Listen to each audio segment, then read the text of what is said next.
नमस्कार मित्रों, आज आश्विन कृष्णा पंचमी 2080 मंगलवार 3 अक्टूबर 2023 प्रातः के 7:45 बजा चाहते हैं और आज का मेरा ये दूसरा वीडियो है और करंट इश्यूज़ पर शायद ये 15वां वीडियो होगा। मित्रों, मैं इससे पहले का जो वीडियो बनाया हूँ उसमें एक नकारात्मकता रही, उसमें पूरे विश्व में चल रहे युद्धों का, तनावों का कारण सहित और उसमें अतीत और भविष्य मैं ठीक से देख ही नहीं पाया, इतना काला अध्याय था। अब आपके साथ ये जो दूसरा वीडियो मैं शेयर कर रहा हूँ मित्रों, इसमें मैं बचना चाहूँगा। मेरे चारों तरफ फूल खिले हैं और ये आशा भरते हैं। मैं अभी लॉबी में आकर बैठा हूँ, इससे पहले मैं बगिया में बैठा था, तो बगिया में सूरज की रोशनी के कारण से और छवियाँ ठीक नहीं आई है। अभी मैं लॉबी में आकर बैठा हूँ तो यहाँ सूरज की सीधी रोशनी नहीं पड़ रही है। ये मेरी बगिया का ही एक अंश है। ये लॉबी जो है ये मेरी बगिया का ही एक अंश है मित्रों। तो मैं ये बड़े से पेड़ के पत्ते, बड़े बड़े पत्ते, लगभग 10 इंच बड़े पत्ते, 10 इंच बड़े पत्ते, बिल्कुल जैसे मेरे बगिया में पेड़ ही निकल आया है। और छोटे छोटे गमलों में कई प्रकार के रंग बिरंगे फूल, वो मुस्कुराते फूल आश्वस्त करते हैं मानव को कि मानव संभल जाएगा, मानव मानवीयता पर आ जाएगा, क्योंकि ये सारे जो प्राणावस्था के जो इकाइयाँ हैं वो सब शुभ की तरफ बढ़ती हुई और साफ साफ दिखाई दे रही है। ये प्राण खींचती है, मन खींचती है, सांस लेती है और हवा को शुद्ध करती है। हवा को शुद्ध करेगी तो मानवीय मन को शुद्ध नहीं करेगी। इसमें से और मानव की जो बुद्धि है, मानव का जो विवेक है, वो जागृत नहीं होगा कि यार फूल इतना मुस्कुरा सकता है, तुम नहीं मुस्कुरा सकते। ये तो आपस में नहीं झगड़ा करते, ये आपस में, ये मेरे इस बड़े पेड़ को देख करके कोई भी ईर्ष्यावान नहीं है। छोटे छोटे पौधे, ये सारे छोटे पौधे जो हैं वो अपने अपनी मस्ती में लहला रहे हैं, खिलखिला रहे हैं। तो ये आश्वस्त करते हैं कि नहीं, हम अच्छे दिन देखेंगे, हम पूरे विश्व के मानव का मानवीय रूप भी देखेंगे। और ये शी जिनपिंग हो कि उत्तर कोरिया वाला हो मोटू, इन सब का जो विनाशकारी मनोभाव है, हम उस मनोभाव को मानवीयता के बल पर जीत करके, और अरे भाई हृदय परिवर्तन होता है। मैं अपनी साक्षी में कहता हूँ कि हृदय परिवर्तन होता है। मैं हमेशा ऐसा ही तो नहीं था। मेरी यात्रा में संघर्ष भी रहे हैं, लाठियाँ रही है, मारकाट रही है, जेल रही है। तो ये सारे के सारे जो मैं अपनी यात्रा के भागते भागते जो छोटे छोटे दृष्टांत दे रहा हूँ और आज आपके सामने बैठा, और मैं लगातार शुभ की आशा, शुभ की बात, हालांकि अभी भी दोष तो है मित्रों, दोष तो हैं, लेकिन अब एक बड़ी आशा बनी है कि मैं इन दोषों से भी मुक्त हो पाऊंगा। आपके साथ बात करते करते यही मेरी साधना है। मेरा ध्यान, मेरी साधना व्यायाम ज़रूर करता हूँ शरीर का, लेकिन आत्मा की साधना यही है कि मैं जो है मैं उसे देखूं, अपने आप में देखूं और अपने आप से बात करूं। भले ही मेरा ये वीडियो कोई न देखता हो, मैं जानता हूं मित्रों कि बहुत कम मेरे इस वीडियो को देखने वाले, इस तरह के वीडियो को देखने वाले बहुत कम हैं। कोशिश ज़रूर है कि भाई ये बात फैले, क्योंकि ये बात सकारात्मक बात है, मानवीयता की बात है, अतीत और भविष्य को मिलाकर वर्तमान को देखने की बात है। और ये हर मानव की दृष्टि वर्तमान में रहते हुए अपने संपूर्ण अतीत को और भविष्य को जान लेने की हो सकती है। मित्रों, मैं अपने वर्तमान, मेरा अतीत के बिना तो है नहीं, मैं पुनः पुनः कहता हूँ, अपने संपूर्ण अतीत को मिलाकर ही मेरा वर्तमान गठित हुआ है। मैं अपने इस वर्तमान में अपने संपूर्ण अस्तित्व के साथ हूँ। जैसा जैसा मैं जिया अनेक जन्मों की यात्रा में, उन सब को मिला करके मैं वर्तमान हूँ। और चूँकि मेरा एक सुदूर, लंबा, अच्छा और शुभ अतीत रहा है, तो मैं अपने भविष्य को थोड़ा थोड़ा तो देख ही पाऊँगा। मृत्यु तक ही नहीं, मृत्यु के पार भी, मृत्यु के उस पार भी।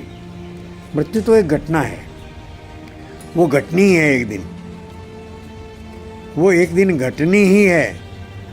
लेकिन मृत्यु के उस पार भी मैं और देख पाऊँगा, देख पाता हूँ कि मैं अगला जन्म कहाँ, किस रूप में, किस प्रकार, किस उद्देश्य से लूँगा, वो तो मेरे हाथ में है। देखिए, है तो मृत्यु भी मेरी जानकारी में, मेरे हाथ में, पर अभी मैं बहुत स्पष्ट वो पल या उस पल का वो नहीं बता सकता। एक बार मेरे पूज्य पिताश्री ने, स्वर्गीय पिताश्री ने पूछा था मुझसे कि मैं कैसे मरूंगा, मेरे अंतिम क्षण कैसे होंगे, मेरे अपने, पहले अपने लिए पूछा, फिर मेरे लिए पूछा।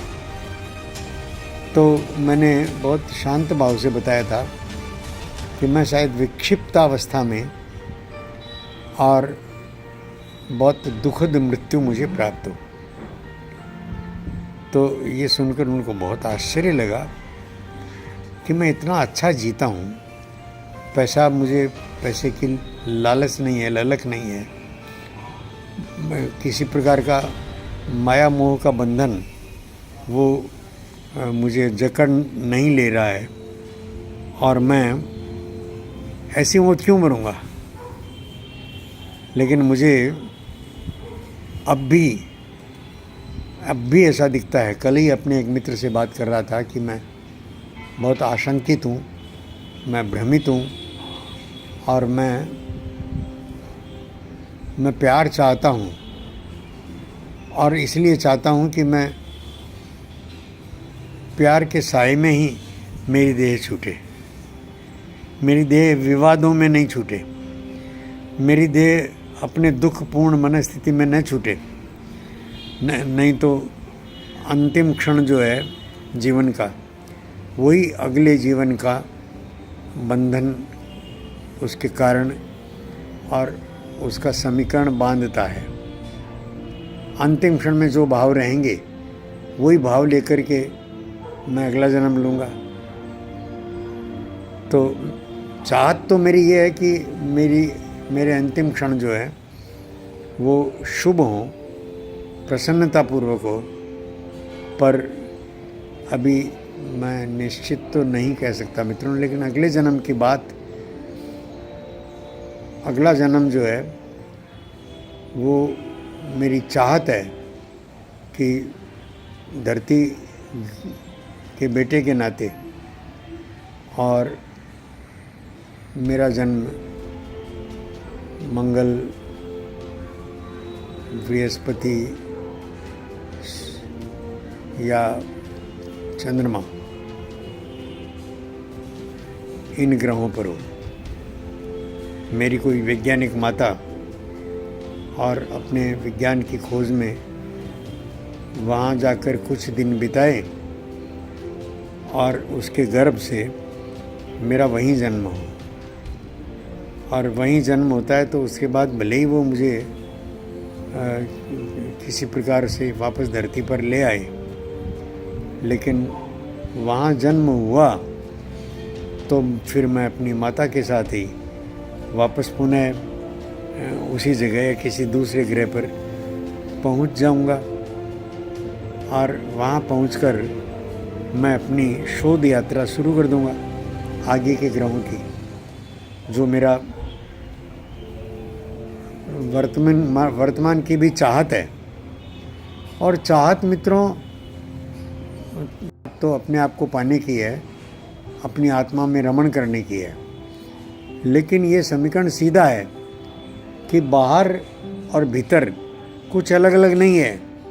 अपनी बाहर की यात्राएं मुझे संपूर्ण करके ही और भीतर की तरफ जाना बनता है। बाहर की यात्रा को और पूरा किए बिना बाहर के जितने कर्ज हैं, इस दुनिया के जितने कर्ज हैं, वो चुकाए बिना छुटकारा कैसे होगा? किया कर्म और फल दिए बिना जाता नहीं। तो मेरे अपने किए हुए जो कर्म हैं वो मुझे ऐसे ही कैसे छूट दे देंगे? नहीं देंगे मित्रों, नहीं देते हैं। और मैं चाहता भी नहीं कि मैं बिना भोगे अब अपने कर्मों से बचकर निकल जाऊं। बचकर निकलने का रास्ता भी नहीं है, मेरी चाहत भी नहीं है। लेकिन ये जो चाहत बनती है उसके भी अपने कारण होते हैं मित्रों। ये हमारी चाहतें ऐसे ही और अकारण नहीं आती, अकारण नहीं बनती। हमारी चाहतों के पीछे, कामनाओं के पीछे, हमारी इच्छाओं के पीछे बिल्कुल कार्य कारण संबंध जुड़ा हुआ है, प्रत्येक के, आपके भी, मेरे भी, सबके। अब सब मैंने ये विचारधाराएं जो हैं वो अपने अपने स्तर पर बहुत छोटा काम करती है मित्रों। कम्युनिस्ट विचारधाराएं हों, चाहे इस्लामिक हो, कोई भी हो, वो अपने अपने सीमा में, लेकिन जो नियति है वो भी तो एक विचार ही है। तो नियति इन सब के ऊपर हावी रहती है और अपनी नियति के अनुसार ही, और मेरा जीना, जन्म, मरण, सुख दुख अपनी नियति के अनुसार है। मित्रों, मैंने ये जो बात कही दुख की, वर्तमान में तो मेरे इर्द गिर्द कोई दुख की छाया भी नहीं है। मैं बहुत अपने आप को कह सकता हूँ कि बहुत सौभाग्यशाली, बहुत आनंद में, बहुत सुखी, और मेरी पसंद का काम और प्रत्येक उसका पल पल मैं इसी काम में लगाते हुए, और मैं प्रसन्नतापूर्वक आपके साथ शेयर भी कर रहा हूँ, जी रहा हूँ, इन पलों को जी रहा हूँ। तो ये सारा अपनी प्रसन्नता आपके साथ बांटते हुए मुझे बहुत आनंद है। अब मैं अगला वीडियो अपना ऑफिस पहुंचकर, कोई विषय बनता है तो बनाऊंगा वीडियो, और नहीं बनता है तो अपनी नई किताब पर काम शुरू करूंगा मित्रों। पिछला पूरा सप्ताह निकल गया, आज मंगलवार आ गया, और मैं अपनी नई किताब पर और काम शुरू करूंगा। ऑफिस पहुंचकर 4-5 घंटा उस काम को देखूंगा, करूंगा, फिर ये प्रसन्नता आपके साथ कल शेयर करूंगा। नमस्कार मित्रों।